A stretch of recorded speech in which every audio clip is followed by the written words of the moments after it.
Today on Off the Hinges, relax, pour yourself a drink, and unwind from your week as I answer your questions and share stories about this week's trade. I'm joined by a special guest, and I have my whiskey in hand. I'm so glad you made it. Are you ready? Let's slide into the vault. Welcome to Friday. Welcome back Off the Hinges. I'm just going to dive right in because this virtue today is maybe one of the most important, and I feel like every virtue is important. Virtue in general is an important thing to build in your character and the core of who you are. But discipline with my brother from another, all the way back in Florida in the States, it's the wee early morning hours here in Norway. And what a beautiful day to connect with this guy. I'm just so excited for it. As I take a quick sip, I'm going to turn it over to him so he can tell him who you are, Ron. Tell him what's up. Say howdy. We'll get into your story later, but I'm so excited for this day. I'm like a kid at Christmas. This is amazing.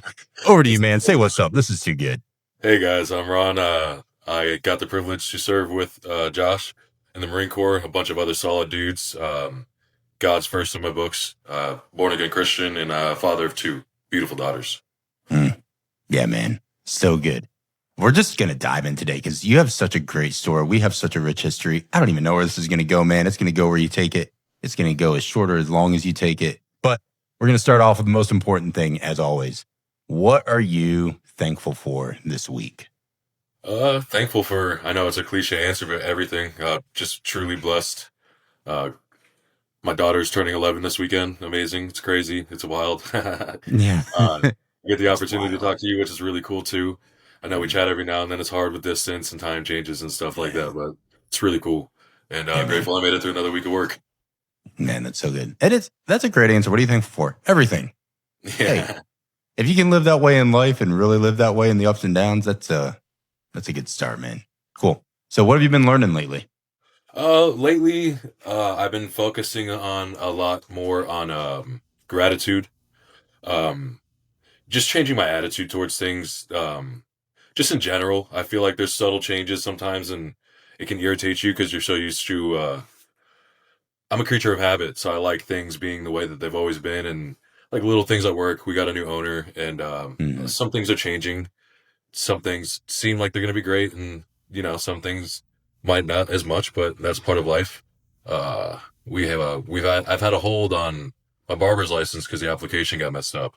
And it's been a 6-week process so far, and I'm excited to start this new chapter. But my fiance reminded me that, it's always God's timing. If anything is happening, it's happening for a reason. And that's helping me settle down about the situation, just remembering. Be grateful for what I have. And it's hard as a man, It's so hard as a man to be content, like especially like a real man who like just wants more for his family, wants more for his life, wants to prove himself worthy to his God. And you struggle with little things every day, and just try to be grateful for everything I have, because I do have everything I need. Man, that's so good. Yeah, I would voice that too. It's been an interesting, wacky, sideways season. Nothing bad. I'm very grateful for a lot of things also. But I think contentment, wow, what a beautiful word, man. Like the ability to be content. And honestly, it takes discipline to remain content when things are trying to pull you every way. Like, I know it's hard not to look at everything through the lens of the virtue we're talking about, but when you look at so many different facets of life, I feel like discipline has its hands in all of those cookie jars, right? Absolutely. Like it takes discipline to choose to be content because it is a choice to do things. So like that's such a disciplined lifestyle. Like there are so many things that you could call, maybe instead of virtues, it could just be a lot of disciplines, like multiple disciplines that, right? It's such an all-encompassing word at times to me. Yeah, man. Discipline in faith, discipline in emotions, discipline in your body. Right. Oh, we're going to go there. I'm going to ask you to frame it in a minute, so don't steal your own thunder, but it's so good. We're going there, guys. Sorry. But yeah, I agree. Like looking at my daughters, looking at my wife, and we were sitting the other day and watching them play together and do stuff and just singing in the living room. And there's a lot of things on the horizon for decisions for me as well and for Laura. And just being very content with where we're at and having faith that we're on the right trajectory and our steps aren't ordered by us or other people, right? We believe like you, they're ordered by God, and he's a good dad and he takes care of us. And then I looked at her, I said, hey, just look at our girls. I said, with all of this stuff on the horizon that we're like, ooh, we don't know what's up. I said, we can look here right now And what a gift that we have 3 little girls that are laughing, healthy, have all of their senses, like all of the things that maybe people take for granted. I said, every one of those is such a gift I'm so in tune with, and I'm so filled with love and thanks for it, man. And so Absolutely. I love that you can share that. Like, hey, I'm thankful. And what am I learning? I'm learning gratitude and contentment, because that's just what a great posture to start with, man. That's so good. I love it. And happy birthday to your little girl. So she's 11. How old's the other one? My youngest will be 3 in March. And it's both girls, right? Both girls, yes, sir. Oh, we're both girl dads. Oh, Yeah, absolutely. I love it. I'm sorry for all you boys out there in the world that got to come across a Murano or a Montgomery girl one day, buddy. Good luck with that one. Yeah. So hopefully, as you can rest and reflect at times, I know you're a hardworking dude and you're always grinding, but how are you hoping to maybe unplug a little bit and grow and transform? Like, what's your focus on growth in this season? My focus on growth, aside from physical, because you're a beast, let me just say that. So I know that's always primo as gym time, but I'm talking maybe more holistically, but also physical growth. That's good. Absolutely. On the minor side, like, I would say finances is obviously somewhere I could grow, but in all honesty, again, with being content, I've never been one to care for material things. As long as my bills are paid, to really just being able to spend as much time with my family as possible. I know it sounds corny, but I have never been more proud of anything in the world than being a dad. And that doesn't sound corny at all, man. No, that's beautiful. So just really that, man. How can I be a better dad? How can I be a better fiance? Hopefully husband soon. Just make the time as much as I can, because I know it's very short. Yeah. So you say hopefully husband soon. Do you guys have a date set, or you have an idea, or is that like spilling the beans if I ask that on here, or what's up? No. We're engaged already. We're just working through some legalities right now with my oldest daughter's mom. So right. Don't want to get like super into that, but we got to figure that out stuff first. Cool. But we both love each other dearly, and that's the goal, and that's the dream. So, man, that's beautiful. Good for y'all. And yeah, it's having a house full of women. I love it. But I tell you what, man, it maybe that's where I'm trying to grow and transform, is just being patient and kind, like 100%. Applying the words that really define love. Just modeling that for little girls it's such a gift. It's such a burden that I need to bear. It's only mine. But yeah, it's a challenge, man. It is. When you come home smoke checked after a long day, sometimes it's like, all right, I got to be full on focused, baby. This is tough. Absolutely. Yeah, it's definitely, it's a challenge, but man, I thank God so much for giving me daughters. Of course I pray for a boy, but I needed that for my heart. You know what I mean? To soften the way I am as a man. I've always been raised aggressive, violent, high testosterone, stand on business every time someone disrespects you. Now it's more, how can I set the example? How can I show them, like, your daughter looks for her future husband in qualities that you have, and I want those qualities to be great. I pray that they have great husbands in the future and beautiful children, and I can only do that by starting here while they're young. Yeah, and goodness, man, I just think so much of our shared experience, talks that we've had, I remember so many of them very intimately, and that's just between Ron and Josh. I love that time that we've spent. But I think now, fast forwarding however many years since we were together on deployments and stuff, like almost 10 plus years now. And you look back at that and you go, wow, a family full of little girls, the gift that we have to be their fathers. And it knocks off all of the rough edges that you needed shaved down or knocked off. And I feel like it's just, being a girl dad has been such a gift for me as a man. And I love your focus for growth. Like, I want to just be a good future husband and continue to be a good father. Man, if you can dial that in, and for me, I've just found if I can dial in how to be a really good family man and focus on that first, all of my relationships sprout from that. So the way that I can act at home really informs, I need to be the same person to where if my daughter was going to catch me off guard at work, she'd see the same daddy, or same for my wife. Like, I would never be scared for them to be there. So when you have that focus of this is my responsibility, dude, it makes everything else just so much more natural and I think correct And yeah, it does. It softens the heart, right? It doesn't soften the body. You got to be a tough Yeah, dude. But I think it does. It just softens the heart the way that it should, to where you're there to be a good example for little girls. That's just, I absolutely. love that about you, man. That's so good.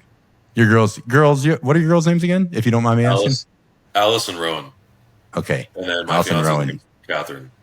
Okay. The Catherine, Allison Rowan. Y'all have a gold mine with Ron here. I know you know that, but man, they're lucky girls, man. I'm proud of you.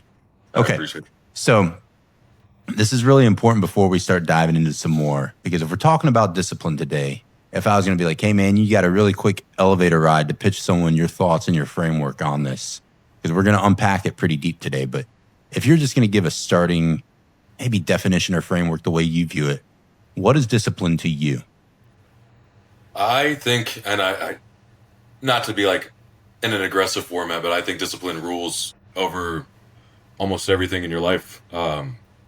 Not like, I mean, not to be like an end all be all, like a weird way to say it, but like just the discipline, like I you know, I how am I trying to say this? I'm sorry. It's Don't the apologize. it's finding self-respect, in my opinion. Finding a way to not give up on yourself, even on the most tedious tasks. I think that discipline is the ultimate form of self-respect, and it's how you carry yourself, how you react in situations, how you put forth a best effort to be more Christ-like or more physically capable of protecting. All of those come with it, and it just hardens your mind in such a solid way. I think like I've had a lot of small issues and big issues like the last 2 years, but Mhm. ever since I've been really focusing on not giving up on myself or not giving up to aggression and like really trying to hone in on myself, like it's easier to accept all of those things. And I know Yeah. that wasn't really an elevator pitch. No, it's good. I mean, we went from floor -3 to floor 17 instead of Right. floor 1 to 4. Yeah. So you can take that. We can cover a skyscraper. That's fine. Like, I'm happy to take the ride with you, man. And I think I love that. It's very interesting the words you chose, because I know you will. And it's like, if some people hear that, like, oh, hardens your mind. Uh, don't confuse that with, like, I think a heart. You don't want a hard heart, but I do want a very firm grasp and grip, and holding firm and standing fast on my identity and the core of Absolutely. who is the core of me? What do I really believe? What am I choosing to focus my identity on? And then that doesn't waver. That is rock solid. No matter Um, what. that's what I hear when you say, like, really hardening my mind or my identity in the core of me. I don't know if that's the way you took it, but that's how I heard it, man, just because I know you. And I think it's spot on. You can't have this soft heart to teach little girls. But when they look at you, it's okay that they see, like, man, dad's a hard dude. Not like, a punk, not this Right. domineering guy, but like, dad just knows who he is and he doesn't waver. Like, he is Absolutely. disciplined. Like, oh, it's everything. Oh, we're gonna go there, because we got little girls, and the way I think as girl dads that we define this, both being infantry Marines, both loving to just kill ourselves in the gym, all the things that we share similarities on. That discipline doesn't mean just like hovering over to smother people in a correctional mindset. I think it does. It's very introspective and self-awareness and self-respective first. I 100%. love that you chose those words, man. Look at you. Um, so this is the one to just to break it up, because I feel like sometimes these questions are so deep and they're so good, but like, just to chop it up a little bit, because I love music, you love music. We're both probably some metalheads. I know how we roll, man. I've Oh done yeah. deployments with you. So if discipline had a soundtrack in your life, what band or song would it be to define it, and why? So I thought about this one really hard, and I can't my wait. first instinct was to go to a metal song or an old '90s grunge song. But one song that really hits me for discipline is a song called "Agape" by Nicholas Brittle. It's like a Yeah. more classical, like jazzy vibe to it, Yeah. and I don't know, it's something weird about it because when I think of discipline, I think of hope as well. Discipline is Mm. one of those things, and you kind of mentioned it. I saw on your Instagram in that thumbnail. Discipline is doing all these things even though there's no guarantee or no visual representation that you're even doing anything correctly or that you're working towards what you actually want. But to put it all together, this song is a very hopeful song, and it just like reminds me and grounds me like everything's going to be good. You got this. Tomorrow's going to be here. Yeah. As you're saying that, I literally was looking at your shirt that you wore. Tomorrow needs you, and Yes, sir. that's such a good connection with our story and things the ups and downs we've gone through and that we've shared and been there for each other. But it's so true. Like there is a hope of building towards something, going towards something, a little bit of that faith, hope, and love for what you are and who you are and what you're doing, if you will. And that's just absolutely, if you don't have any sense of hope for something that you don't physically, tangibly have now, but you know, like if I'm disciplined here, that's my intent is that there will be something, there will be a fruit that comes from the seed I'm planting and working and tending to. And man, yeah, absolutely. I think hope is again, discipline it covers all the bases, man. Right. Like when you're talking of all these other terms, it's like, do you have the discipline to really carry it through? Oh man. Yeah, but also I think when I think of you, just with this, how you define it, how you frame it, and maybe that song as well. But I just think of who I know you to be through our experiences together, through part of the story of my life that I've had the honor of sharing by your side and working and serving with you as a fellow Marine and all the stuff we've done together as brothers. It's just, I think of discipline and I do think of you.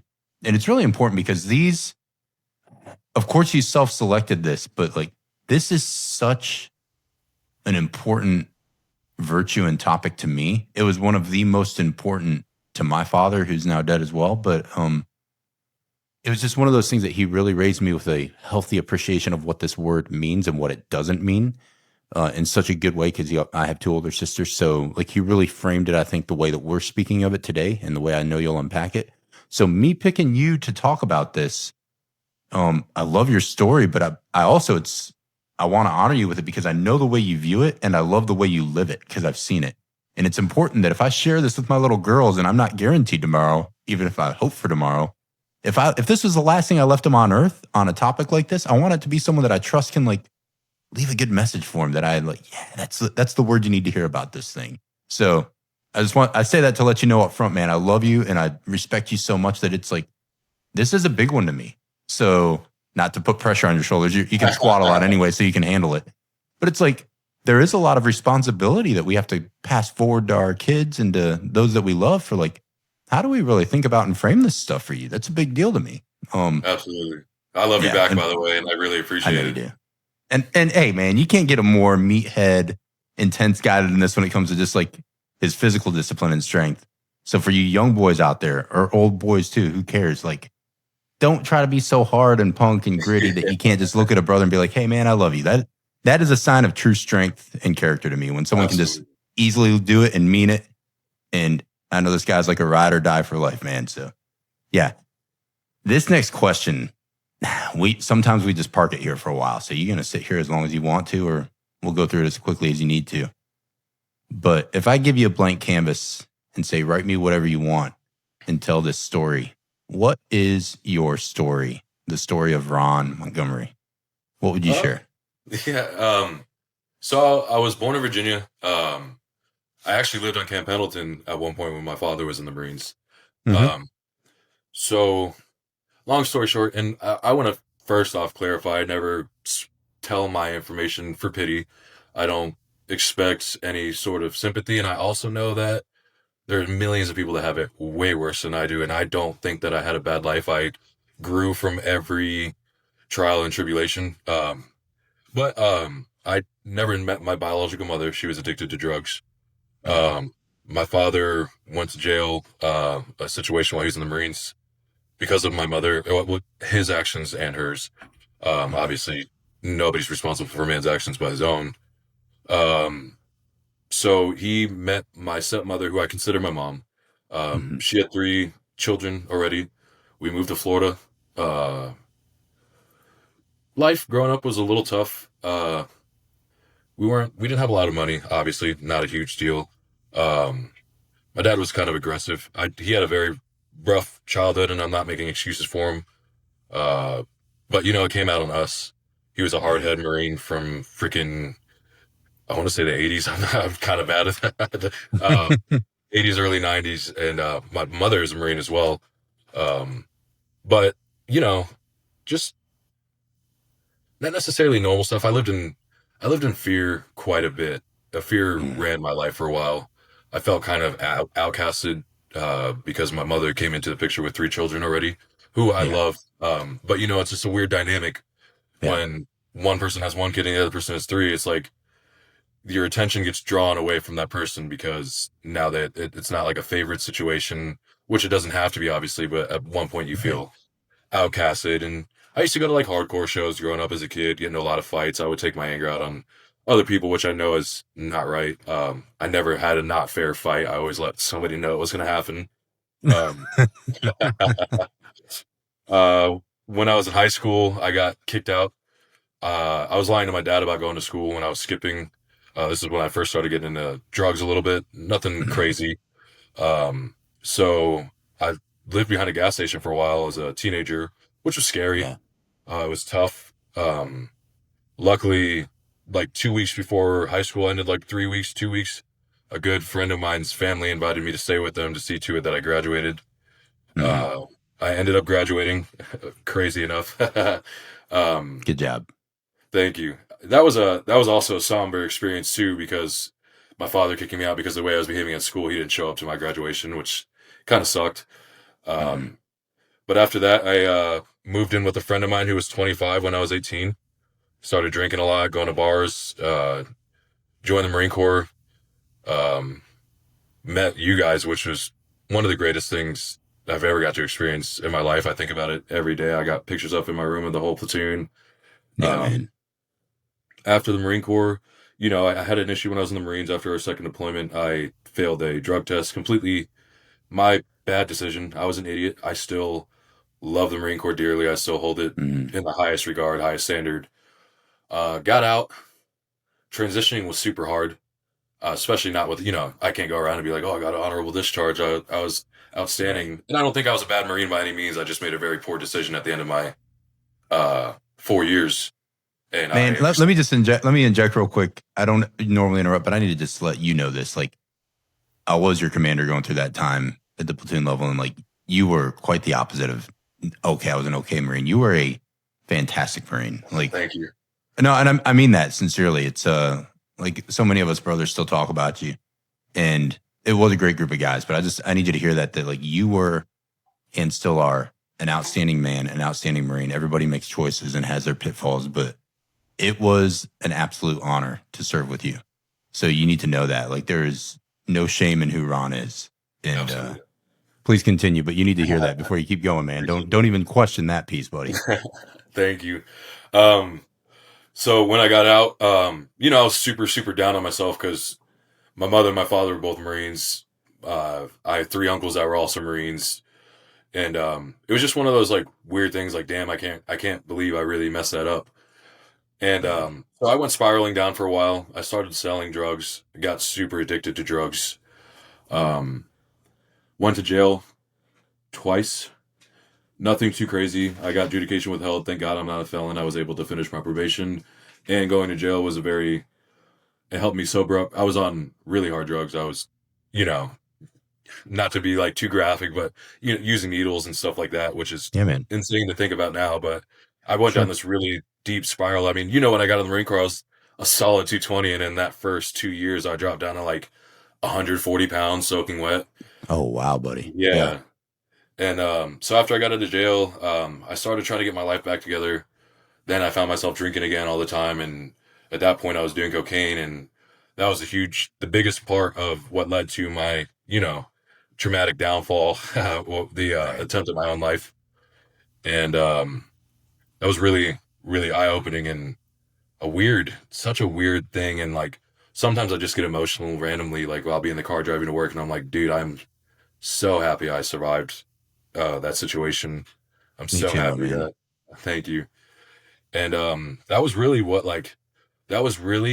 I think started my life the way it is now. I think like Mhm. I truly don't think that without that experience I couldn't be where I am today. And it Yeah. sucks, but I that whole thing absolutely changed my life for the better, and the sense of gratitude I have, and I know it's not easy every day, like the sense of belonging I have, like the relationships I built, forgiving myself for doing that to my friends and my family, like, and Yeah. then ultimately the best decision I ever made in giving my life to God, getting baptized. Hmm. Yeah, man. First of all, thank you for sharing that. I know who you are, and I know your heart, and we've talked about it. But I just want to say I really value, and want to just take a second to like hit a pregnant pause and say, I just want to honor the fact that you feel strong enough and confident enough to just share those things to whatever level you want. I'm honored you would do that. And it has a lot of power, man. And I want to tell this to you because there's a buddy who he was one of my machine gunners in 2-7. He's out now, and I won't say his name, but he's going to know who he is, and I'll share this with him. And he also recently got out from attempting to take his own life, went through some really tough stuff, lost his dad, lost his girl right after he got out, and a lot of things. And also, thankfully, he wasn't successful. And he called me the other day, he called me the other day in the middle of the night. And I tell you what, man, I think I shared this with you when I knew you because I lost my dad to taking his own life, and we've talked about these things. But I want to tell, like, for everybody, but especially like young men, where there is such a weight that hangs over some young guys that are in the military or have lost people, or even if you haven't been on certain types of deployments, there's something that for some guys when they end their service or when they're in that transition, or even if they're still in, there's a weight on them, man. And I think even outside the military, there's just a weight on men. There's a big attack on men. And there's such a intangible like attack on the soul and on the heart of men that is weighing on them, causing them to live in that state of fear, like what you said at the front end of your story. And this guy called me up, and we just had a talk. And like I told him, I'm just so thankful that God had better plans for you and that you're still alive, and that whatever you chose to do wasn't successful, and that it's put you on a new path for who you are. And this isn't like, even though we share the same faith, I'm telling it to other people, this isn't like jumping on a bandwagon of a faith thing. It's just like your life matters so much. Absolutely. And there's so many. I know, it's so good, man. When I saw it, I was like, oh, I'm so glad you wore that. Because that is a message. Tomorrow needs you. All the people that are going to be in your tomorrow, they need you. And if you're hearing anything other than that, it's a lie. Like, don't believe it. And I'm just so thankful for you sharing that part of your story, man. Much like the buddy that called me, one of my former like NCOs. And we just chopped it up on the phone. And honestly, bro, like, we sat there sort of in awkward silence a little bit. He was like, I just need to be on the phone with you. And I don't know what he was feeling, but I could tell it was deep again. And he's like, I just know you care. So like, I love that we have these connections as brothers. And just, I think it just really helps me appreciate the need to always be present and available, where you don't have to please everyone or be there for everybody, but you better have those deep connections and really care about people. Because one day they're really going to need you, man. Absolutely. Like, and I think before we jump into the next thing, if you don't mind, I want to, like, with the discipline aspect of it and not coming in like the confrontational or the correctional, like in my own mind, if you're okay with me sharing, I can remember those times coming off that deployment when we got off of that block leave as well. Yeah. And I remember those conversations we had together, but I'm just very curious and very raw, open question. Like, what was that like for you after your analysis? Because I know we had talks, but like, what was that like for you in that transitional piece where you're like, oof, I made such a bad choice? Like, not just interacting with me, but interacting with like our team and our brothers from both like whatever you were feeling or processing. Because I know that's a lot to wrestle through, man. Yeah, man, I was super sad, dude, honestly, and very, very disappointed in myself, because literally my whole life is I told everybody I'm graduating high school, I'm joining the Marines. I'm graduating high school, I'm joining the Marines.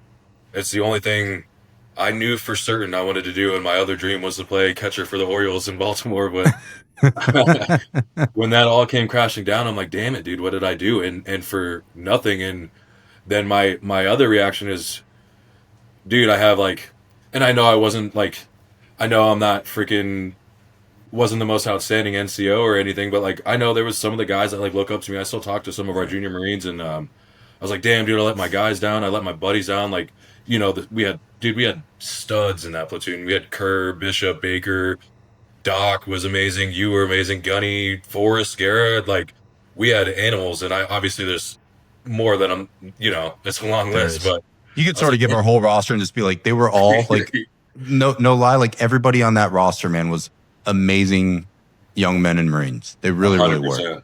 I was truly we were truly blessed, man. I was truly Sure. blessed to be in your guys' company, and it's something like I'll never ever doubt for a second. And it was just tough, man. And my uncle's a sergeant major, and I'm like, he was still active duty while all this happened, and my mother and father both Marines, and Yeah. I was like, damn, dude, like I've been telling these people that my whole life I'm gonna be in the Marines, I'm gonna stay here for 20 years, I'm gonna be someone, and it felt like I really just spit in my own face, like you're an idiot, like I messed my own situation up, and in hindsight, I know everything happens for a reason, and Sure. again, I love the Marine Corps. It's some of my favorite. I talk about it at least once a day to someone, and Right. so it was just one of those sombering. Like I was just like I felt like I let myself down tremendously, and even worse, I let down my brothers and family members. No, and I'll tell you what, man. I think I'll share that from this side of the fence. So I remember we had talks before block leave, and you're like, "Yo, I'm gonna go home." I said, "Hey, just be careful who you run with." Like we had honest talks, and then when you Yeah, came back, you like I love that you were honest enough to just own it and be like, "This is what happened. Yep, there's the results, but this is what happened." And I remember the talks with Gunny and you and others, and just us one on one. And I'll say, as a just on the leadership side, if you have people that have made choices that are under your care or within your team or unit or whatever you're at, or just brothers or just relationally, like people are going to make mistakes and do things that they really, like, you could argue, oh, they wanted to do it, but like at the core of them, they really don't want to. And it all circled back to like, okay, what you said up front, where's your identity? What's the thing that you're really trying to choose and discipline yourself in? You're going to have some moments where you make mistakes, and some of them might look more drastic than the other. But to me, it's almost like anytime that you choose something opposite of what you know you should be doing, regardless of whether people find out or it has a catastrophic fallout that it might have had for you, it's still not a good choice. Like, right. and so that discipline to make those little choices is what I remember we would talk about. And I think on the leadership side, man, I was just like, yo, I love this guy. So like disciplining myself to hold true to my character of like, I care about you. And yeah, you made a mistake, but there's things I have to do because the organization says we must do this. But also Right. in those moments, you can choose to stay a brother and to stay a friend and have some grace and realize like we all are very human. And it's just like, it could be me as well, very easily in that seat, one choice away.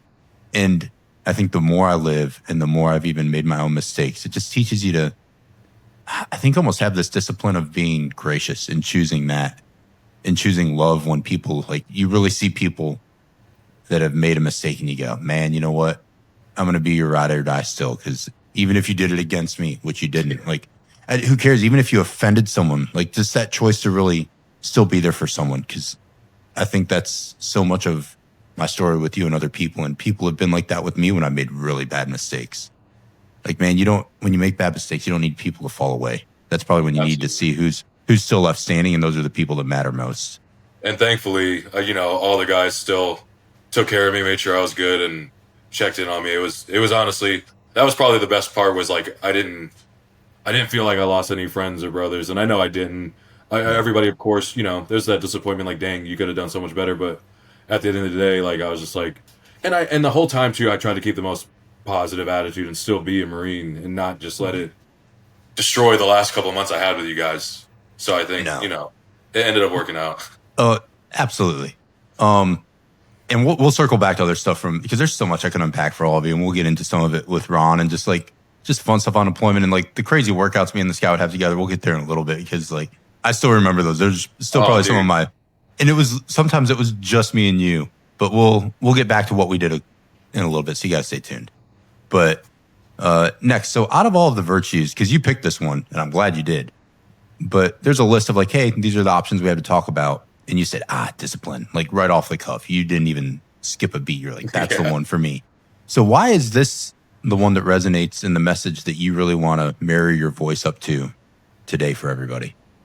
I feel like I don't know. I just like you said, it was just as soon as you sent me the list, it was the only word that I could even see. I was like the only thing that popped out, and it just seemed so natural because even through my mistakes, I've really focused on how am I going to get back up because I just like I just feel like it's so hard to not like you're like if you have a baseline of discipline and you're working on trying to build that, like it's almost impossible not to be a good man. You know what I mean? Mm, And And that's all I've ever really wanted to be, is a good man, a good friend, a good person with relationships. Like, like I just, I like, I like knowing that I'm not going to give up on myself in a world full of people that would when they get the chance. You know what I Yeah. mean?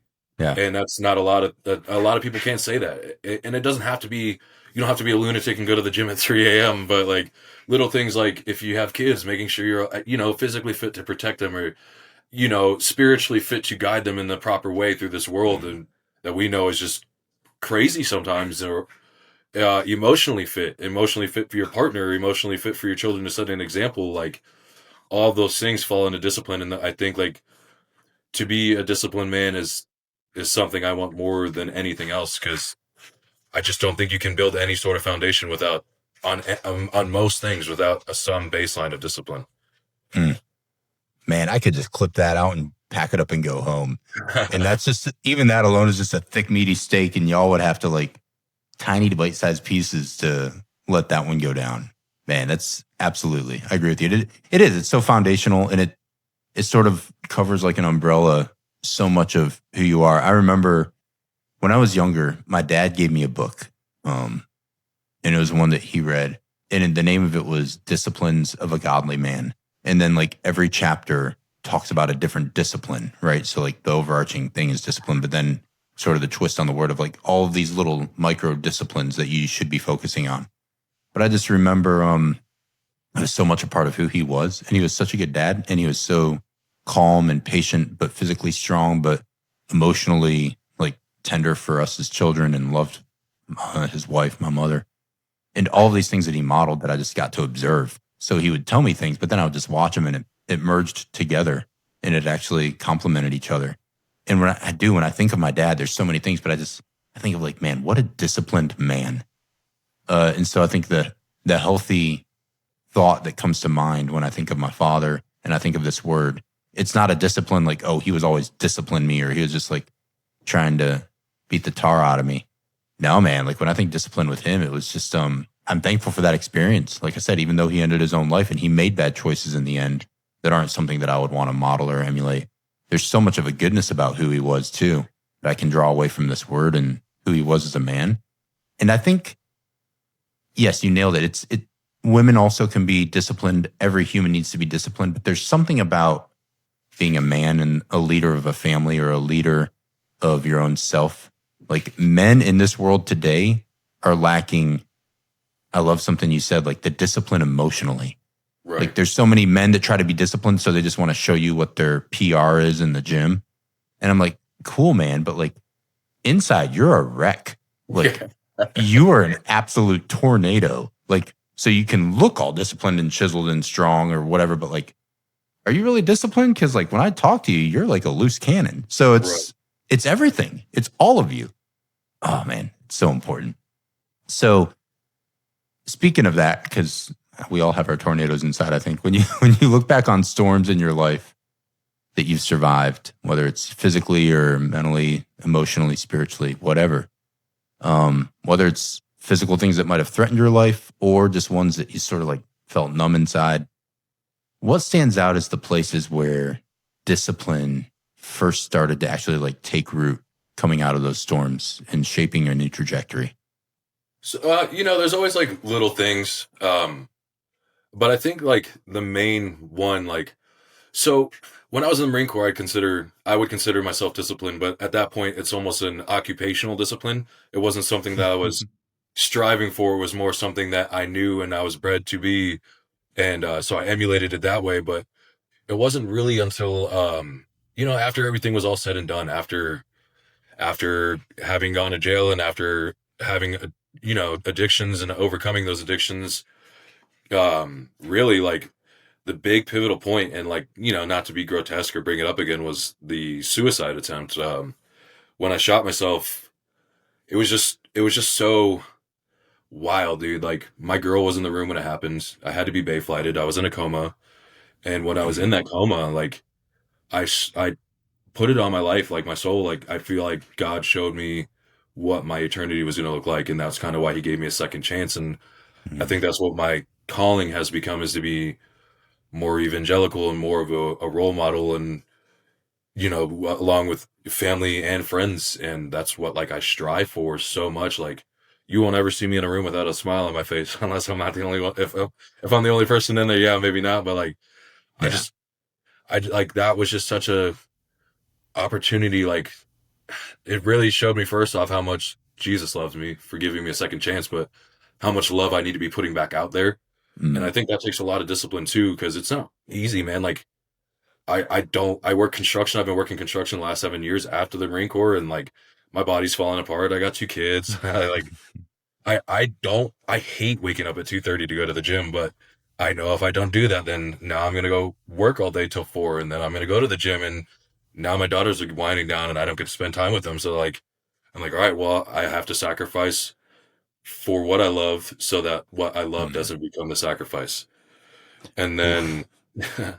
the Oh. other the other pivotal point was actually surrendering and giving my life to God. And I'll talk about Jesus all day. I don't care if people think it's corny. I don't. I really don't. I'll never. I love the fact that if you would have told me in high school I would have been this devoted to a lifestyle and a belief, I would have laughed. Like it truly changed my life. Like giving your life to Jesus and knowing that He expects so much to you. Like you're blessed with the gift of life, and what you do with that life is what blesses Him. Mm. You know what I mean? And I just like I don't want to let you don't want to let your father down. It's like Mm. one of those mental like battles, and I'm like, all right, well, no more drinking. Now me and I went no drinking for 2 years, and now my fiance and I will have a cup of wine on the last Friday of every month, and nothing crazy. Sure. Um, Quit all the drugs. I smoke weed every now and then, but that's something I'm working on myself. I don't like it really anymore. It's just one of those Yeah. mental battles that I'm trying to fight right now. But Yeah. just stuff like that. I just want to be better. I want this life to be everything for my family. I want this life to be everything for the relationships that I built, and I want to be someone that can be looked up to or like ask for advice, help with workouts, help with meal plans, help with relationship stuff. Like it's so important. I feel like to build relationship with people because I feel like we're right here to love, you know what I mean? Like there's one of my favorite movies is Into the Wild, and there's a quote that says happiness is Mm. only real when shared. And I Right. love that so much because I believe it. I really do. Like Right. when I felt so low and attempted to take my own life, it was only because I felt lonely. I I Mhm.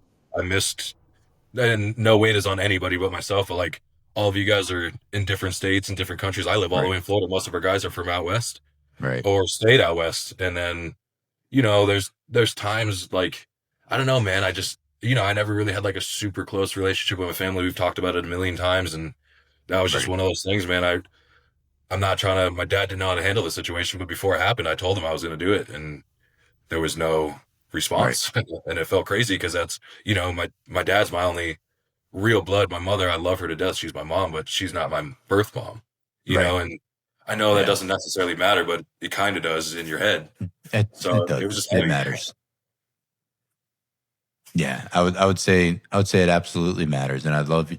Thanks for saying that too, man. I really value that you are so open to just share who you are, because I think when life really hits you in the teeth and you really go through just some really lowest of the lows, and you come out the other side of that, and and you are filled with faith and love and a hope for tomorrow and these things, and that is your personal belief. Like, why knowing and going through all the things that you've known and gone through, would you come out the other side of that with another literally second chance at life and not be filled with thanks and joy and gratitude and Right. contentment and wanting to tell other people, like, hey, you can argue my opinions or beliefs all day, but man, you can't argue my story because this is what I lived.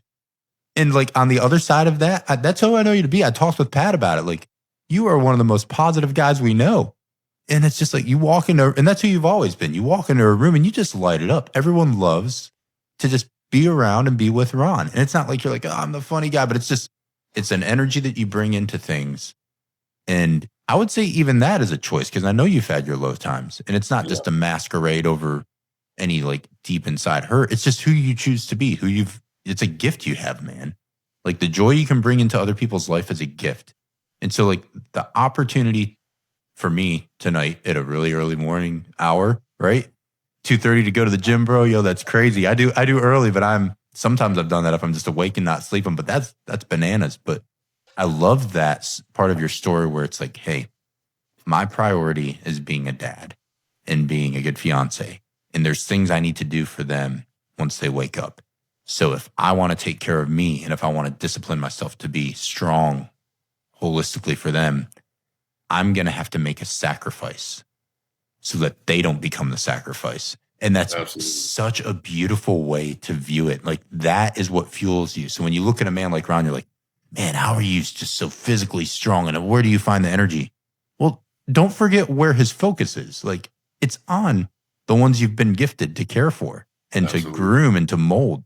So when your heart is all about them and who you are to and for them, it almost makes it easy. It's like, what else would I do? Like, I've got to be strong for them. So I feel that so much in the core of me because that's who I am. And I get so many people like, yo, you crazy. Why are you doing that? I'm like, well, because I want to sip a cup of coffee with my little girls as they have breakfast before they go to Norwegian school and before I go to work. And I know I need to be fit for myself too. So I'm like coherent and not irritable. So like, it's got to be early, man. That's the way it's got to be. It ain't 2:30. I'm going to tell you that much right now. But maybe more like 4. But that's even dumb enough for me at times. Trust me, if I could do it any later, I would. I have to work at 6, so I'm like, okay, I give myself a 2-hour window of workout, and then I can come home, eat, read the Bible, and my daughter usually wakes up right before I'm going to work, so I get to see her. Yeah. Well. So, but I mean, you're sort of a freak with your strength. I'm going to just tell you that. Like this guy, all the Marines we had were physically fit, and there's just a different caliber of those guys. Like it was a really good unit. They all we took a lot of pride in being very physically ready for any mission that was thrown at us. Got it. Like I'd say a lot of infantry Marines are that way. Absolutely. But this guy's a maniac. Like there are things that you were doing just like it was nuts. I was like, how are you that strong, that fast, that flexible? It's like gymnast type strength, and it just comes out of nowhere. But do you remember? I'm going to ask you. Do you remember the workout that we did in the desert on the deployment when we went ashore for some mortar stuff? Like, oh yeah. Tell me what you remember about that. Tell that experience because no one else joined us, and that was like a long workout episode, baby. That was brutal. And besides the workout, we were doing the whole platoon competition. We were doing a bunch of martial arts. We were doing gun drills. But yeah, that workout was brutal. I remember a lot of farmers carries. I remember a lot of kettlebell swingings. I'm fairly convinced I threw up in my mouth a few times. We did, dude. I remember. So I remember looking at Ron and we come off some training stuff and we're like, okay, we were in UAE. So we went ashore in UAE doing some mortar stuff and it was between like live fire stuff. And we were like, all right, let's get some training in. So we had a couple kettlebells and I think they were like 2 45-pound kettlebells or something that we had packed out in one of the trucks or something. So I said, yo, we should do a kettlebell PFT. He was like, all right, I don't know what that is, but we're going to figure it out. I was like, I don't know either. We're just going to figure it out. So what we ended up doing, I think we marked off like 100 meter. And basically, I would run it down 100 meters, carrying both of them. You would run it back. And we kept going until each of us got in 3 miles. So you're constantly moving. So we both went 6 miles worth. We were like, we have to do 3 miles, the physical fitness test distance. We have to each shuffle doing this farmer carry with these, 2 20 kg kettlebells for 3 miles each. So we got 6 miles of movement in. So we're out there in like our silky green shorts, no shirts, just like drenched in sweat and the heat and bacon of the day. And everybody else is like, when are you guys going to be done? I was like, I don't know. When we get to 3 miles, I don't know. Like, this dude's a maniac. I think I also probably threw up in my mouth, to be very honest. It was ridiculous. It was rough, man. It was rough for sure. But I actually have a picture of us sitting out in the sand somewhere, just like me hunched over, trying to catch my breath. But again, it comes back to like, it's a choice. You have free time and you need to rest. But also if it's too much rest, that's just lazy. 100%. And so it's like when rest turns into laziness or when joy and happiness turns into horseplay, I think there has to be some boundaries on what your discipline is, right? So you can rest, but then you're like, okay, now I need to do some work. Now I got to like continue to hone my body and stay fit. So I think those are just those little decisions that I really valued. And I was like, if anyone in the platoon's going to join me, it's going to be Ron. The rest of the guys like, now we're going to rest. He's like, yo, I'll go. Not saying the other guys were chumps. They could have outworked me all day, I'm sure. But I was like, yo, Ron's always going to bite the bait of a challenge 100% of the time. Yeah. Yeah. But you got to be, what sort of weight you putting up now? Because you're You're a big boy. I'm just gonna Yeah. put that out there. Thank you. I'm trying, man. I really am. I've been putting up decent weight, man. I focus a lot more on volume because my aspirations is to compete in a bodybuilding show next year for my first time. Oh, And cool. luckily, the gym I go to, I got freaking. There's absolute monsters. We got coaches, and one of my buddies I actually just posted on my Instagram was taking me through some posing. He's a unit. Um, but I really focus on volume and hypertrophy and making sure the movement is, as we did in the Marine Corps, always methodical and with purpose. Um, but as far as weights, like um, I incline instead of regular flat bench. I usually do 2 sets of 12 of anywhere from 285 to 315. Um, I do bent over rows, like 2 sets of 12 of 315. Hmm. Super heavy squats. I know my squat went up to, I was at 1,200 pounds, and then I lowered the weight just to make sure I was really getting everything I could out of that movement. So now we're back down to like probably 800, 900, but I mean, it's still heavy. That's But insane. And he's not yeah, talking about like a sled press machine, guys. We're talking squatting. You're a freak in a good I'll way. try, You're a man. freak. I was definitely, dude, I would, yeah, man, I honestly, I don't know what it was with my genetics. I was super blessed. I was always convinced that I was like missing a chromosome or something with my strength. You are an absolute animal. That's good. But hey, I mean, you can have that natural gifting and not put it to work. So you still have the discipline of just hard work, man, which is, you want to put those numbers up. Some of it might be genetics, but that only carries you so far. Like, Right, right, like, I'm sorry, when you're in that realm, people are like, oh, it's just genetics, or oh, you're just on gear. No, he's not. And also as a genetics, but that's just, okay, what are you doing at 2:30? Ron's in the gym because he's right. being strong for his little girls and his fiance, and for himself. There you go. Absolutely. I love it. Awesome. So in your own life, I would ask you, like, where do you feel maybe the pull between, because you talked about contentment, but what's the pull between what's comfortable and what's right? And in those moments where you feel that tension, where do you find some of the excuses that are really trying to attack your purpose? Where are those the hardest things for you? Uh, really, man, like, I know it's the second I wake up, honestly, the waking up that early and then knowing I have to go do physical labor for 10 hours afterwards is a huge gut check. It's very, and I lay in bed sometimes and I'll snooze my alarm twice, but I'll never not get up. And that my first excuse always comes there. But it sounds corny, but I found this line and I use it on my friends all the time, jokingly and seriously. But I'll never, I'm never gonna put myself in a position when I have to look at my kids in the face one day and say I could have been this, but I chose to be Mm, content where I was at.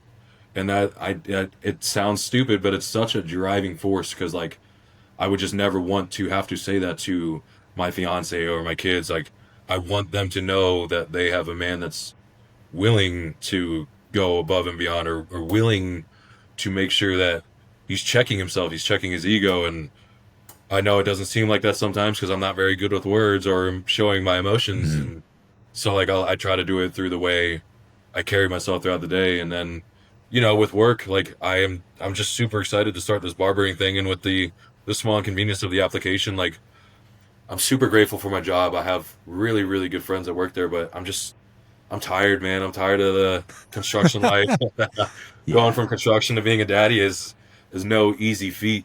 And I'm not saying barber is going to be any easier, but at least from the physical aspect and the mental aspect, like I'm just to a point in my life where I want everything to have fulfill some sort of purpose. And then the job that I have, I love working with my hands, but building boat docks is not benefiting anybody but people that are already well off, people that live on the water, people that have nice houses. And I Right. don't think they don't deserve what they want. It's just I want something to feel, I want to feel like I'm giving back to someone who deserves it or needs it. And I think barbering is one of those things because you get a really good haircut, you feel really good about yourself, you feel really Yeah. good about yourself. That sets the pace for the day. And it's so hard to be positive when you're not thinking of yourself positively. Right. And where not to start than the way you look. You know what I mean? Hey, man, there's so much to unpack there, but I'll get there in a second. But so what got you into barbering? Like, where'd that desire come from, or what spurred you into that realm? Dude, it was honestly, it's such a crazy. I was praying, man. I was praying to God one night. It was Thursday night, or it was Friday night. I had just gotten off a really hard day at work, and I'm like, Lord, I know I'm very grateful. I'm so happy that I've been able to do this for so long, but I feel like there's more for me. And I went to get my haircut the next day, and my barber happens to be one of my best friends I've known since I was 13, 14 years old. Hmm. And I was just sitting in his chair. He's like, "Have you ever thought about cutting hair?" I was like, "Not till now." And we started talking about it, and he started explaining a lot of things to me. And I cut hair when we were deployed, and Sure. I wasn't amazing at it, but I got the gist, and it was really fun, man. Like, I'm a social butterfly. I love talking, and where do I talk to my barber nonstop, and I see him cutting other clients' hair, and they talk for a full hour, and then he gets a new conversation. That Right. conversation can be sad or happy, or about future plans, or about things they're reminiscing on, and I think it's so cool that you can almost be like a therapist or an advice giver or a physical trainer, all while creating art and providing something that's going to benefit the person in your chair. Yeah. That's so cool, man. Yeah, it's fun because when I talked with Pat Knauer and he was I love chopping that up dude. the, oh, I know, and he loved you as well. He's such a good dude. But when I was talking with him about it, and we were discussing emotional expression, but yeah, I think it's just such a cool opportunity to watch guys that I know like you and Pat, and that ability to connect with people. And there's you have to be so in tune with other people and aware of sort of not just do they need a good fade or lineup or whatever style you're cutting or shaping for them, but also like what's going on the inside of them. And sometimes they just want to come sit there and relax. They're like, yo, or sometimes they need to so that emotional awareness to be able to express yourself, let them express themselves. And I do I cut my own hair a lot. I can give myself a fade. I've done it and it saves a lot of money. It's not cheap Right. here. Um, Maybe a good haircut shouldn't be too cheap, but it's really expensive in Norway comparatively.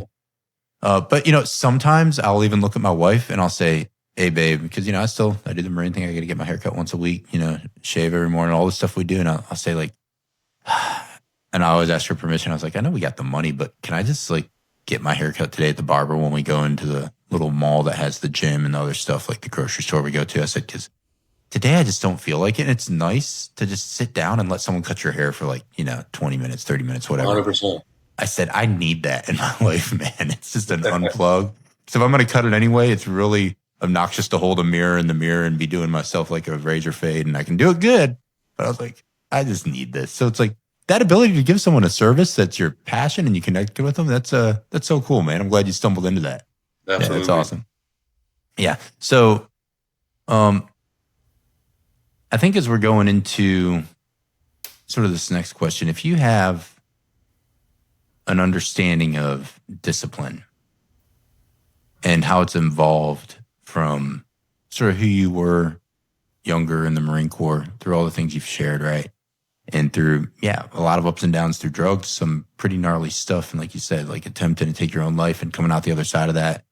And then just a radical shift in your own personal faith and your spiritual growth, all of these things. So like there's been the core of you, I would say it sounds like similar, but there's also been an evolution and a growth in like your focus on discipline and what you're choosing to do. Uh, and you've gone, man, like environments with some pretty clear consequences of being an infantry Marine and being deployed, where it's right in front of your face. But then like shifting now as the father of little girls, like some of those confrontations might be a little bit more quiet in your everyday life, and those tensions might not be as in your face and literally death threatening. But as this has evolved and you've sort of moved through your life and grown, uh, where is that impact on you, and where does discipline come into the spaces where it's a little more difficult to measure the tangible output of like I did this task and this was my immediate gratification. I cut a hair and it looks good today. Like Yeah. how have you learned, I guess, to be content and patient with applying discipline in the spaces it's harder to measure? Yeah, I think patience is probably one of the hardest words for me because my fiance would tell you I'm one of the least patient people in the world. I think it's more stubbornness for me as opposed to patience. Like if I set my sights on something, I don't care how many times I fail. I'm not going to stop doing it. And I think that's where the discipline comes in. Is like with barber school, that financially, emotionally, mentally, that was super hard. And I know it sounds dumb because it's barber school, but I'm doing barber school while I'm going to the gym at 2 o'clock in the morning. I'm doing barber school while I'm still a father and a fiance. I'm going to barber school while I'm still working a construction job. So Mhm. I'll be out in the sun for 10 hours and then I'll be at school for 12 hours.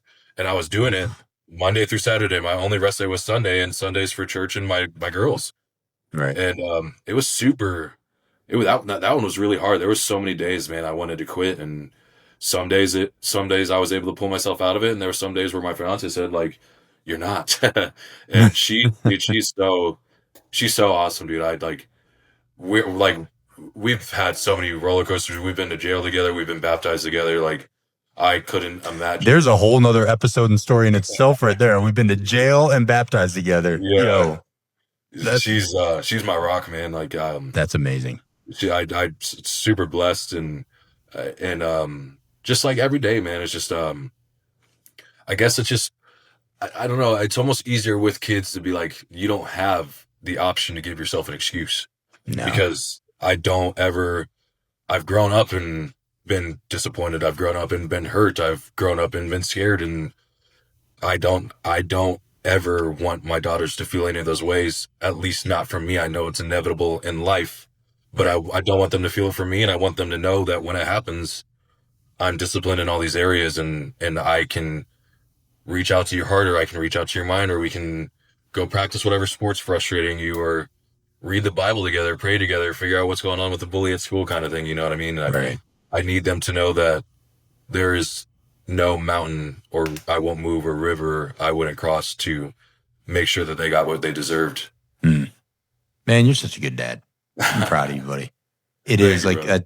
that speaks to my heart so much as a girl dad as well, specifically any father. And again, I've said this with some of my other buddies on a lot of different episodes. And my buddy, we do like a discipleship dialogue on Mondays. His name is Fred, and such a good man.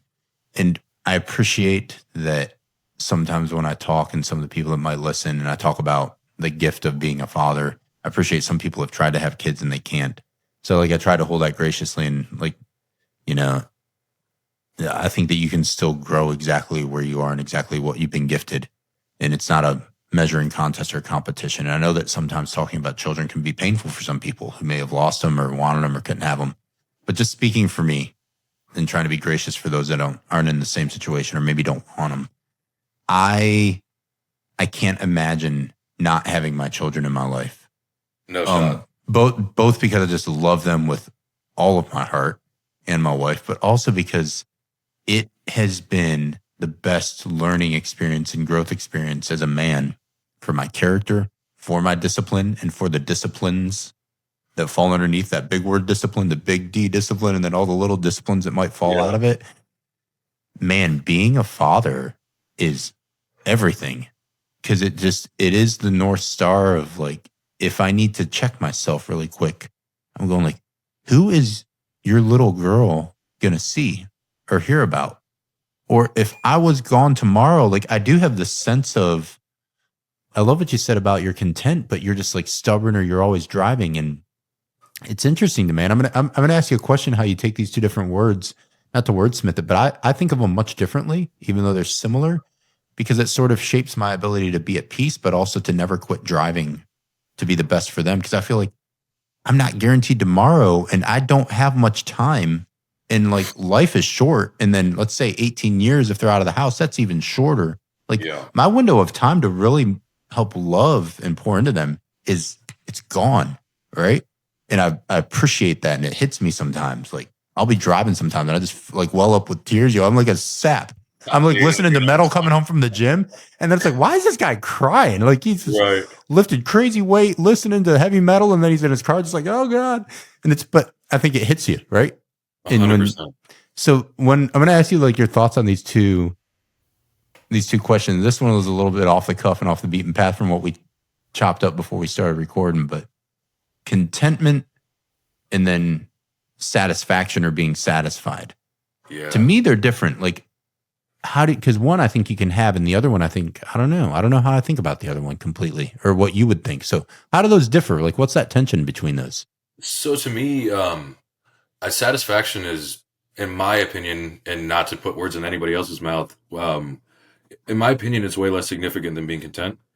And I'll Mm, say this because when I look at satisfaction, I think of quick satisfactions like, cool, I got a new phone. Cool, I got a new pair of shoes. wow, this haircut looks good. But when I think of contentment, I think being, like you said, being at peace, like living the lifestyle that we lived, even something like the Marine Corps, not even talking about like childhood trauma or any of that. Like Sure.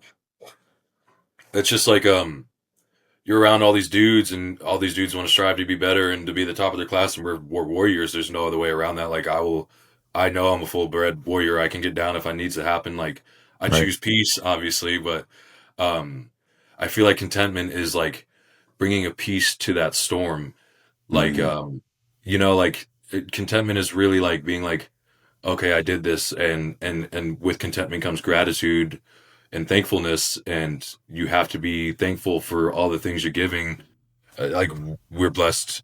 I know you don't live in America currently, but even being blessed to live in America is just like, sure. I mean, we've been to third world countries and seen how other people live, and nowadays you don't even have to go far. Kids can go on Instagram and see India and Right. all these other countries in the Middle East, and it's like you have to be able to find peace with what you have, because a lot of people don't realize you've been showered with blessings already. You know Mm, what I mean? And it's just it's something that you have really like, you have to humble yourself to realize it. Like, dude, somebody can. I live in a ghetto ass apartment, but I love this apartment. I have a roof over my head, man. My daughters have a room. Like, I know. I went, and it's easy. I don't know. I don't want to say it's easier for me because I've slept behind gas stations. I don't want to say it's easy for me because I've gone a week or two without eating food, or but like it's just like it's really taking a step back and being like, man, I earned this. Like, I am thankful for this. I am at peace with this. And yes, I can want more, but I understand that I have everything I need Mm, already. And then, like I said, satisfaction just feels like more of a quick thing to me, sure. not like a Yeah. lifelong thing. It's not a super solid emotion. Right. Yeah, I love that because that's sort of how I was just curious. Thanks for going off the cuff with me a little bit, or maybe one would say off the hinges a little bit. But yeah, it's to unpack it. It's because I feel like I had a really long talk with a dear friend of mine about this one day, and because I heard someone using the one word and I thought they were meaning the other, so I asked her what she thought. She told me, I said, "Hey, I'm very similar to you." I was like, contentment and satisfaction, I think, get misplaced and misused because I should always be content. I said, and I am actually with who I am and how I want to continue to grow. I feel like I should never be satisfied. Um, I am never satisfied. It's not that I don't ever do satisfactory work, but I'm saying like long term, trying to grow into something or having goals and setting them in the future and working towards them. I think it's okay to continue to press, continue to push the race, continue to push the pace, continue to have that initiative and drive and discipline to work towards a future goal. Like, so I'm not satisfied. Josh, are you satisfied with who you are today? No, because for me, I'm constantly trying to grow more into the image of the invisible who gives me life. So Absolutely. I'm not there. And that is something that God helps me with, that my relationships, my wife, my girls help me with. I'm never satisfied with Josh today because I have so much to work on. And that's the discipline side of like, I have work to do, man, but I am so content. And so, and I think gratitude and humility really are another piece of that pie, a huge chunk of it. Like Absolutely. the gratitude really helps me be content, and the humility really makes me be content with like, I'm so blessed. But also the gratitude that I've been given a life that I can pursue, and the humility that my life isn't just for me, it's for those around me, also fuels the fact that I'm not satisfied. Like, so those two things, the discipline of them, it's like, I'm cool here because I'm gifted and I'm blessed, but man, I have so much I got to do. And that's where discipline kicks in and goes like, well, you got choices to make. You better get after it. Right. Yeah. I don't know. I don't know how that sits with you. It's just like those words. No, I agree It's good to 100%. wrestle with these things. I'm like, yo, what do I actually think about it?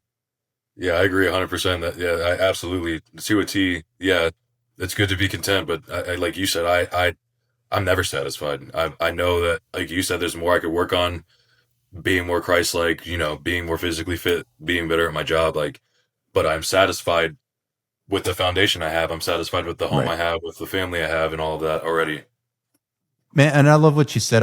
I think the discipline of what we choose to focus our thoughts on, really like not trying to go overboard unpacking this word, but I loved how you talked about. I just sit here and I'm so thankful for, some people might say like, oh, your apartment, whatever, but I have a roof over my head.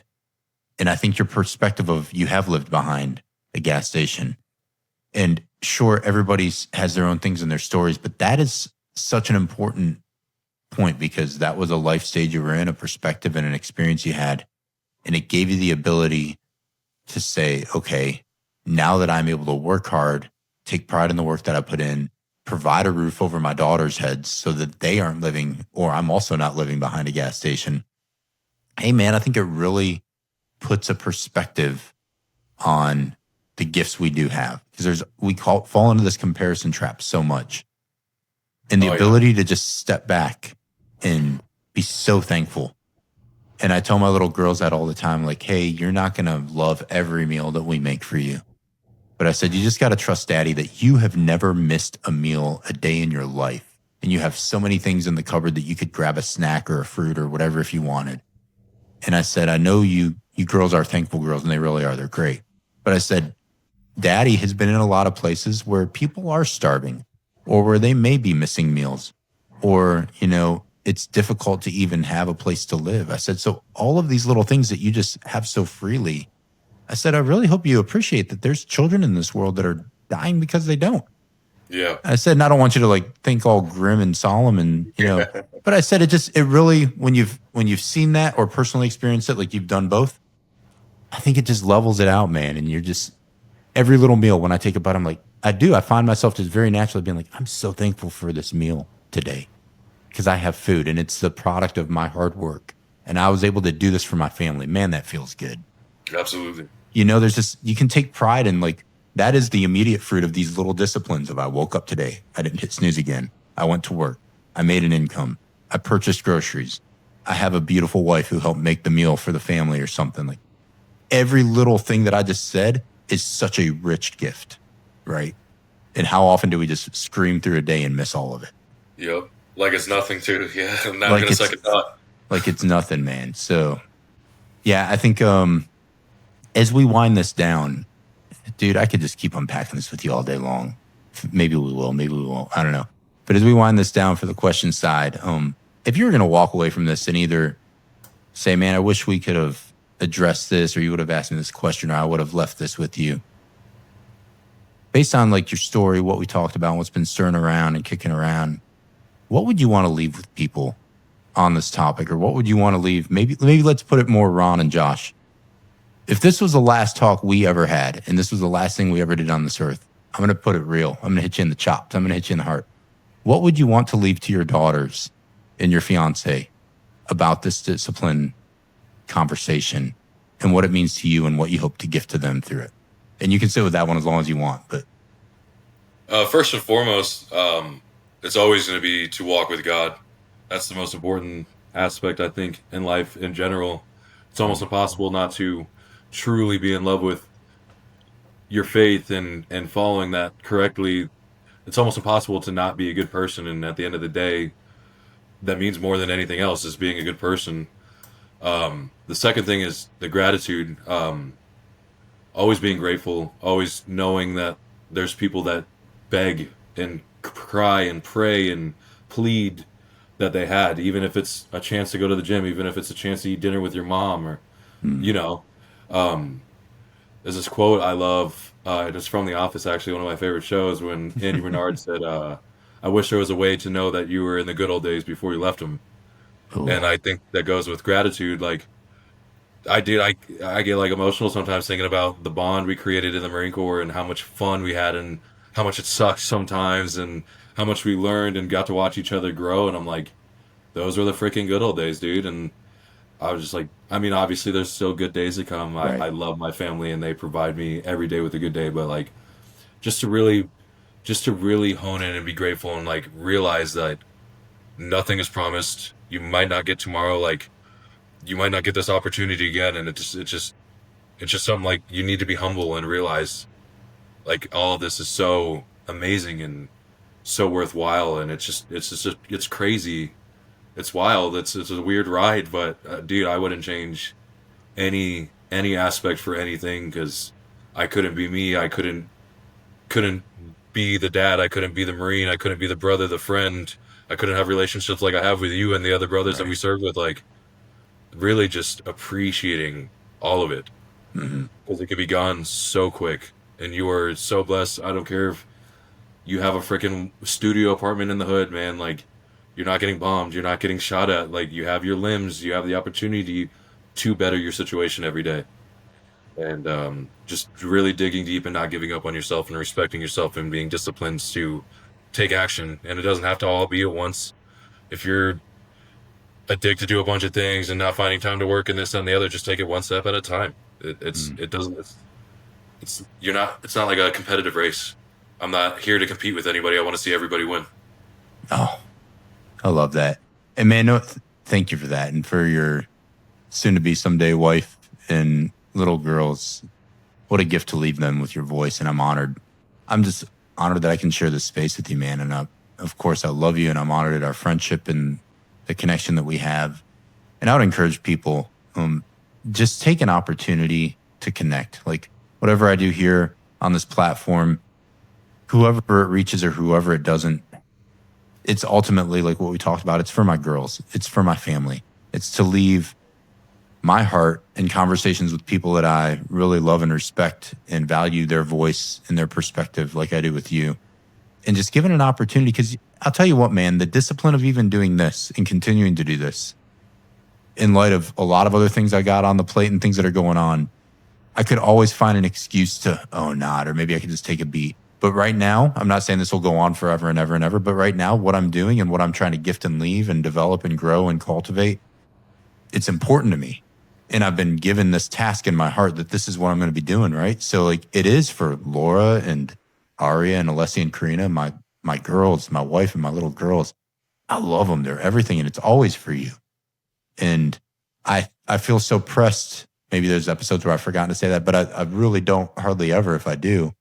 Because it's so important that if they were to like one day I'm gone and they go back and listen on these things, I want them to always just hear their dad or their husband's voice say, I love you. Whatever I did, even if it was imperfect, I tried to have the discipline to show up and be present for people and pour my heart out for people and just give them the best of everything I could think of. Because that discipline and that love and that humility and that gratitude, all the other little virtues you could talk about, to actually live them out beyond just an idea into the way you live your life, it takes discipline, because it's so many little micro choices. Time after time after time, become your habits, become who you are known by, right? And so when I think of that, when I talk to Pat about Ron and we're sharing like, man, he's just so full of joy. You can't find a more positive guy that you love better. That is because like if you were going to rewind this episode and listen, Ron said, I've been given so much and I've been through so much shit. How could I not show up and just share a smile and tell people I love them? That is a choice, my man. So the thing that we remember you by is your choices in some of the hardest times of life. And so like, I want to just mirror that back to you for a second and say, the fact that we're still here even talking today on the backside of a radical story that you started dipping your toe in that pond for us. And I'm so grateful you did, because it's real. I want my girls to hear these things and these stories about Ron and the stuff he struggled with and how he came out the other side. And it made him more sharp and more disciplined and more focused for the people he loved. And I'm going to leave you with this, man, because I love the fact that you found a way to love yourself well. And I think that a lot of dudes sleep on that. And if you do want to go biblical on it, it says, love the Lord your God with all your heart, soul, and mind. That's the first commandment. And the second one, which is like the first, is to love your neighbor as yourself. So in order to love your neighbor or all the people around you in your life well, you've got to know how to love yourself. 100%. And dude, that takes discipline. Because inside of my own heart and mind, and I'm sure you feel the same, there's a lot of things I can find not to love. Yeah. But then the lens I got to view it through is like, if I can't do this for myself, how can I expect my little girls to do it for themselves? And that's what I really want. So when I look at it relationally, which that's all life is the gift of being with other people and doing it together. And with you, I just go like, man, I've got to love myself. I've got to show up. I've got to give myself grace for my mistakes. I've got to continue to work hard, because I want them to look at me and see the model of what love should be. 100%. That's it. And that discipline, the discipline is rooted in love. All those tiny choices. You're a knucklehead going to the gym at 2:30. That's such an act of love for yourself and for your girls and for everything, man. Like, what a gift.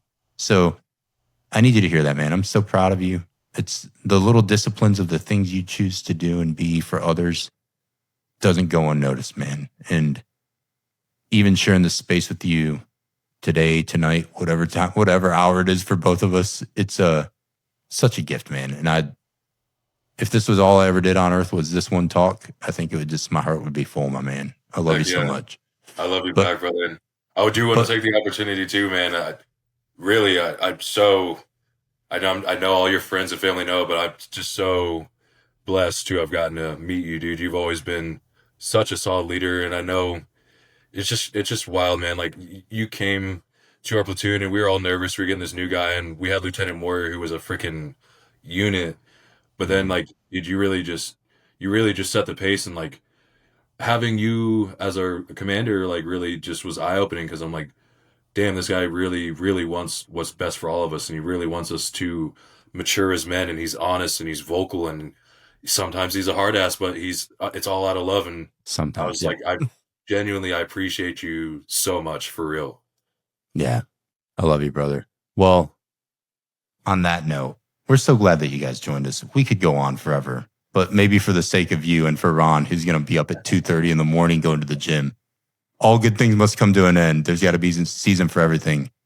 But I love what you said about the good times. Like, hey, man, you're going to get a day and you're going to come out of the good times and realize, like, oh, we were in them. It's sort of like making the making the good old days is right now. And I was told, like, when I raised my girls by an old dear friend of mine, that her kids were like grown and gone and married with kids of her own. And she was an old grandma. And she said, yeah, these are all just seasons with your little girls and with everything you're doing and your family. And it's so young and beautiful. She said, it is just a season, but just don't miss it.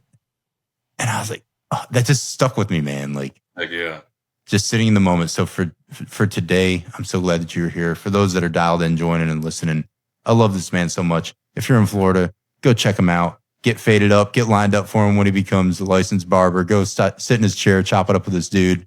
Go watch him be a unit and try to hang with him lifting weights. You won't. He'll crush you. But, man, brother, I'm so proud of you. I love you so much. Thanks for joining tonight. Brother. Thank you. Yeah, and for the rest of you, have some discipline. Get to work. It sounds like I hear little kids in the background. I love this man. We'll see you till next time. Bye. Thanks for tuning in to this episode of Off the Hinges. Don't forget to follow Foundational Coaching on your favorite social media platforms. Kick off your Saturday with me tomorrow morning at Coffee and Reflections on Substack, where I'll share my reflections and stories on the weekly virtue. I'm honored to be a part of your story today, and I'm proud of your growth, my friend. I can't wait for our next time together, exploring the vault.